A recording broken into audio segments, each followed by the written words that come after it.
And sir ನಿಮ್ಮ ಬಗ್ಗೆ ಈಗ ನಾನು ಈಗ ಸಿನಿಮಾದಲ್ಲಿ ಸುದೀಪ್ ಸರ್ ಈ ಥರ ನೋಡಿದ್ದೀನಿ ಅಂದರೆ ನಂಗೆ ಸ್ವಲ್ಪ ಅನಿಸಿತ್ತು ಅಂದರೆ ನೋಡ ಇಲ್ಲದೆ ಇದ್ರು ಇದೆ ಅನ್ನೋ ಥರ ಆ್ಯಕ್ಟ್ ಮಾಡೋದು ಇದರಲ್ಲೂ ಸಹ ಮೇ ಬಿ 100% ಹಾಗೆ ಮಾಡಿ. Very good point, very good. ಇಬ್ರು ಮನುಷ್ಯರು ಮುಂದೆ ಇದ್ದಾರೆ ಇಲ್ಲ ಅಂತ ಅಂದರೆ ಕಾನ್ಶಿಯನ್ಸ್ ಎಲ್ಲ ಆ್ಯಕ್ಟ್ ಮಾಡಬೇಕು, ಆ ಕಣ್ಣು ಎಲ್ಲ ಅಲ್ಲೇ ಹೋಗ್ಬೇಕು. ಸೊ ಇಷ್ಟು ಕಷ್ಟ ಆಯಿತು ಒಂದು ಚಾಲೆಂಜಿಂಗ್ ಹರೀಶ್ ಬಗ್ಗೆ ಹೇಳೋದು. ಸೊ ಇಲ್ಲಿ ಎರಡು ಭಾಗ. ಒಂದು ನಟರಾಗಿ ಸಹಜವಾಗಿ ಒಂದು ಸೀನನ್ನು ನಾವು ಕಲ್ಪಿಸ್ಕೊಂಡಾಗ ಲೈನ್ ಬರೆದುಬಿಟ್ಟಿರ್ತಾರೆ ನಮ್ಮ ಡೈರೆಕ್ಟ್ರು. ಅಲ್ಲಿ ಬಂದು ಇನ್ನೊಬ್ರು ಕೋ ಆ್ಯಕ್ಟ್ರು ಅದನ್ನು ಹೇಳಿದಾಗ ಅದಕ್ಕೆ ನಾವು ಸ್ಪಂದಿಸೋದು ತುಂಬ ಸುಲಭ ಆಗುತ್ತೆ ಒಂದು ಲೆವೆಲಲ್ಲಿ. ಬಟ್ ಇವಾಗ ಸಿ ಜಿನಲ್ಲಿ ಇದಿರುತ್ತೆ, ಇದು ಹಿಂಗೆ ಮಾಡುತ್ತೆ ಅನ್ನೋದ್ರ ಬಗ್ಗೆ ಇಮ್ಯಾಜಿನ್ ಮಾಡ್ಕೊಂಡು ಮಾಡಬೇಕು ಅಂದಾಗ ಕ್ಲಾರಿಟಿ ತುಂಬ ಇಂಪಾರ್ಟೆಂಟ್ ಆಗುತ್ತೆ. ಯಾಕೆಂದರೆ ನಾವು ಏನೋ ಒಂದನ್ನು ಭಾವಿಸ್ಕೊಂಡು ಆ್ಯಕ್ಟಿಂಗ್ ಮಾಡ್ತಾ ಹೋಗ್ತೀವಪ್ಪ. ಈಗ ಸ್ವಲ್ಪ ನಾನು ರಂಗದಲ್ಲಿ ಕೆಲಸ ಮಾಡಿರೋದ್ರಿಂದ ಅದನ್ನು ನನಗೆ ಸ್ವಲ್ಪ ಇಷ್ಟನೂ ಆಗುತ್ತೆ, ನಾನು ಸ್ವಲ್ಪ ತೀಡಿಸ್ಕೊಂಡು ಮುಂದಕ್ಕೂ ಹೋಗ್ಬೋದು.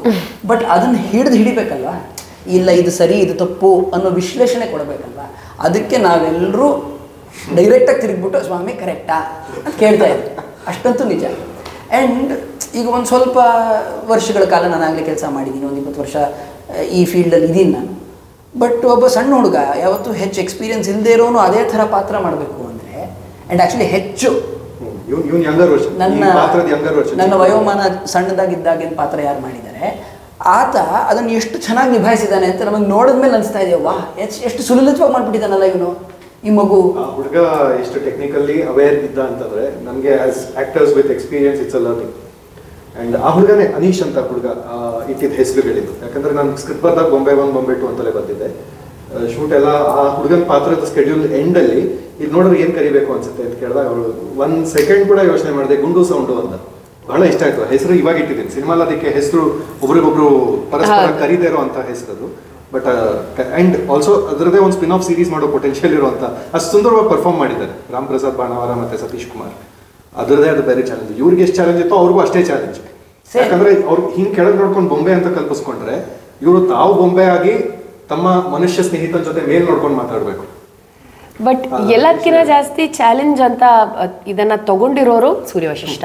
ಇವ್ರು ಬರುವಂಥದ್ದು ಒಂದು ಬ್ಯಾಕ್ಗ್ರೌಂಡ್ ಇದೆಯಲ್ಲ in terms of graphics and engineering, he is technically extremely sound. So ಹಾಗೆ ಯೂಶ್ವಲಿ ನಾನು ಡೈರೆಕ್ಟರ್ ಜೊತೆ ಕೆಲಸ ಮಾಡ್ತಿರ್ಬೇಕಾದ್ರೆ ಗ್ರೀನ್ ಮ್ಯಾಟ್ ಎಲ್ಲ ಸೀಕ್ವೆನ್ಸಸ್ ಮಾಡಬೇಕಾದ್ರೆ ತುಂಬ ಒದ್ದಾಡ್ತಾರೆ. ಇನ್ಫ್ಯಾಕ್ಟ್ ಸಿ ಜಿ ಒಬ್ರನ್ನ ಕರೆದ್ಬಿಡ್ತಾರೆ ಸೆಟ್ಟಿಗೆ. ಅವ್ರು ಇದ್ರೂ ಕೂಡ ತಪ್ಪಾಗುತ್ತೆ, ಎಷ್ಟೋ ಸಲ ನೋಡಿದ್ದೀನಿ. I don't think Surya ever made a mistake. In fact ಅವ್ರು ಎಡಿಟ್ ಮಾಡ್ತಿರ್ಬೇಕಾದ್ರೆ ಸಖತ್ತಾಗಿ ಮಾಡಿದ್ದೀನಿ ಅಂತ ಅವರೇ ಅಂದ್ಕೊಂಡಿದ್ದಾರೆ.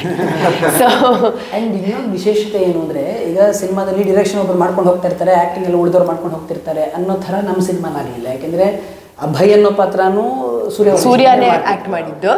ಸೊ ಡಿರೆಕ್ಟರ್ನ ಟೋಪಿನ ಒಂದ್ಸಲಿ ಹಾಕೊಂಡು ಬಿಚ್ಚಿಟ್ಟು ನಟನ ಪಾತ್ರವನ್ನು ಮಾಡಬೇಕು, ಮತ್ತು ಕ್ಯಾಮ್ರಾ ಹಿಂದೆ ಬಂದು ಇದನ್ನೂ ಮಾಡಬೇಕು. ಪ್ಲಸ್ ಒಂದು ಸಾಂಗ್ ಲಿರಿಕ್ಸು ಬಂದಿದ್ದಾರೆ. ಸೊ ಫುಲ್ ಕಾಸ್ಟ್ ಕಟಿಂಗ್ ಮಾಡಿದ್ದಾರೆ, ಕೇಳಲೇಬೇಡಿ ನೀವು.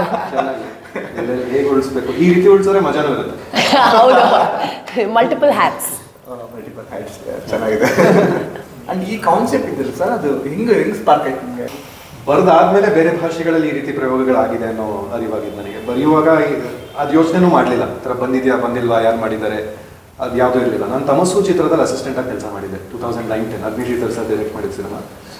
ಅದ್ರ ಕಾಸ್ಟಿಂಗ್ ನಡೆಯುವಾಗ ಇವಾಗ ಬರಹಗಾರನಿಗೆ ತನ್ನ ಪಾತ್ರ ಎಷ್ಟು ರಿಯಲ್ ಅನ್ನೋ ಒಂದು ಇಣುಕು ನೋಟ ನನಗೆ ಅಲ್ಲಿ ಸಿಕ್ತು. ಯಾವುದೋ ಒಂದು ಪಾತ್ರ ಬರೆದಿರ್ತಾರೆ, ಏನೋ ಒಂದು ಅಭಿಷೇಕ್ ಅಂತ ಒಂದು ಎಕ್ಸಾಂಪಲ್ ತೊಗೊಂಡು ಅದಕ್ಕೆ ಕಾಸ್ಟಿಂಗ್ ಮಾಡೋದಿರುತ್ತೆ. ಯಾರೊಬ್ಬ ಆ್ಯಕ್ಟರ್ ಬರ್ತಾನೆ, ಆ್ಯಕ್ಟರ್ ಒಬ್ಬ ಜೀವಂತ ವ್ಯಕ್ತಿ.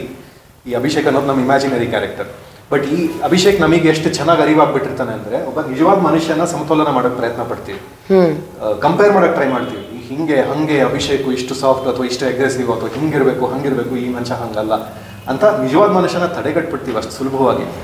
ಆವಾಗ ನನಗೆ ಬಂದಿದ್ದ ಕ್ಯೂರಿಯಾಸಿಟಿ, ಎಷ್ಟು ಫೇರ್ ಅಥವಾ ಅನ್ಫೇರ್ ಇದು.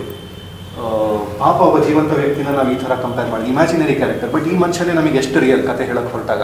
ಕತೆಗಾರನಿಗೂ ತನ್ನ ಪಾತ್ರಕ್ಕಿರೋ ಸಂಬಂಧ ನನಗೆ ಅವಾಗ ಅರಿವಾಗಿತ್ತು. ಕಾಸ್ಟಿಂಗ್ ಅಥವಾ ಕತೆ ಬರೆದಿರೋರೆಲ್ಲರಿಗೂ ಆಗಿರೋ ಅನುಭವನೇ ಇದು. ಅಲ್ಲಿ ಹುಟ್ಕೊಂಡಿದ್ದು ಒಂದು ಕ್ಯೂರಿಯಾಸಿಟಿ ವರ್ಷಗಳ ನಂತರ ಒಂದು ಕಥನ ಆಗಿ ಬೆಳೀತು.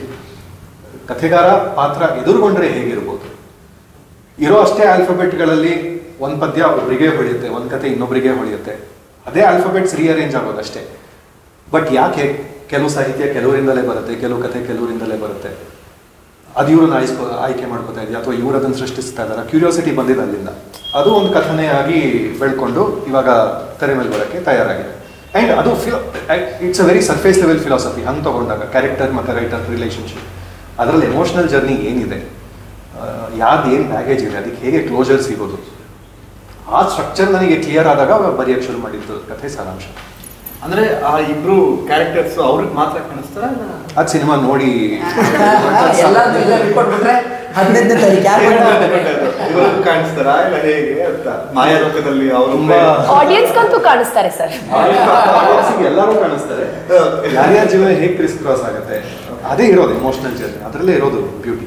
Such a terrible joke. ಈಗ